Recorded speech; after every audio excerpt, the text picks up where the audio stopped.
The coast region along the Indian Ocean is one of Kenya's 8 main administrative areas that until the enactment of the new constitution were known as provinces, but under the current system of government, as provided for in the country's new supreme law, the region is now divided into 6 counties, namely Mombasa, Kwale, Kilifi, Tana River, Lamu and Taita Taveta. According to the 2009 National Population Census, the coast region that approximately covers 86,603 kilometers squared has 3.3 million inhabitants and an estimated 1.2 million registered voters. It is these figures that may have prompted those eyeing the presidency in next year's polls to make repeated tours to the region to win the hearts and minds of the electorate. A keen observer would then wonder why coast region leaders have not thrown their hearts in the ring, as have leaders from other regions in the country.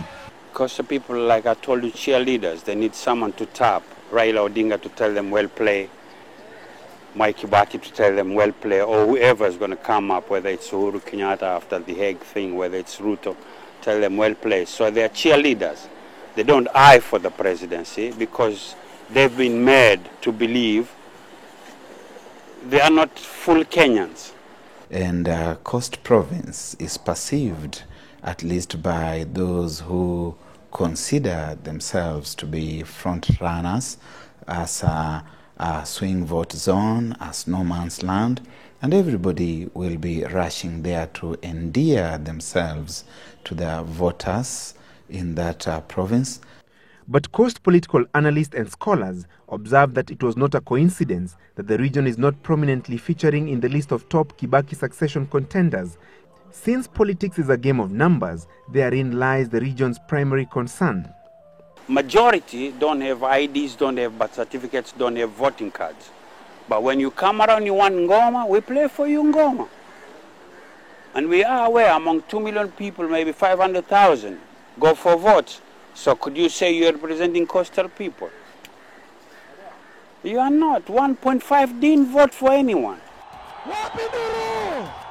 Previously, the region has entered into loose pre-election agreements with presidential candidates who, in exchange for their political support, promised plenty of goodies, including resolution of long-standing land issues and perceived marginalization, as well as an assurance that the region would get its fair share of the national cake.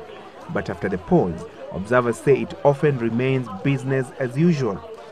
Hatutaki viongozi fulani wawauze wawe ni madalali. Hakuna tena wakati watu kutiwa kwenye taa kama kikapuni kwenda kuuzwa. Hazitoki kura hivyo.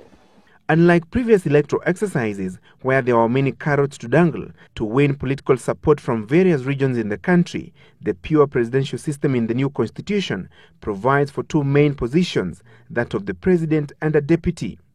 However, opinion shapers in the coast region see the advent of semi-autonomous county governments as a reprieve and an opportunity to make economic and political advancement. The 2012 race to State House is expected to be a crowded field if the current list of presidential hopefuls is anything to go by. Once they have consolidated their traditional political turfs, various presidential candidates are likely to turn their attention to the coast region for a political marriage and a promise of the running mate slot. However, they will be confronted with a series of issues. We are not looking at positions, right? We don't want a position just because one of our men is there, right? We want how useful that position is going to be for the coast people. Despite accommodating the multi-billion shilling tourism sector and the money-minting port of Mombasa, there is a feeling among coastal region residents that past political leadership has not done enough to persuade or even coerce the central government to plow back enough returns to develop the region. Kama kiongozi anakwenda kule bara au anakwenda sehemu kwenye bunge na sisi tumemchagua kama krimu hapa, lakini akifika kule wale wenzake wanaona kama huyu ndiye best. Sasa wale walimchagua huyu wako vipi?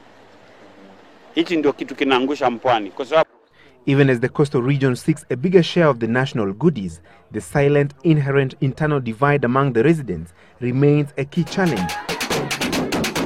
Those from the populous Mijikenda community consider themselves the indigenous coastal people and perceive coastal inhabitants of the Arab and Asian extraction as outsiders.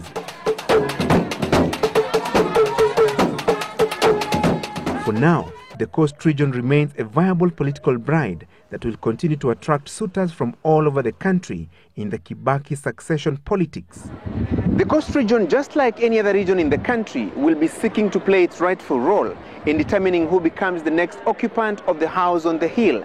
And the residents say there are quite a number of issues that prospective candidates must bear in mind, such as land issues, unemployment, and what they say is an equal distribution of national resources. Francis Gashuri, Countdown 2012 series, Mombasa County.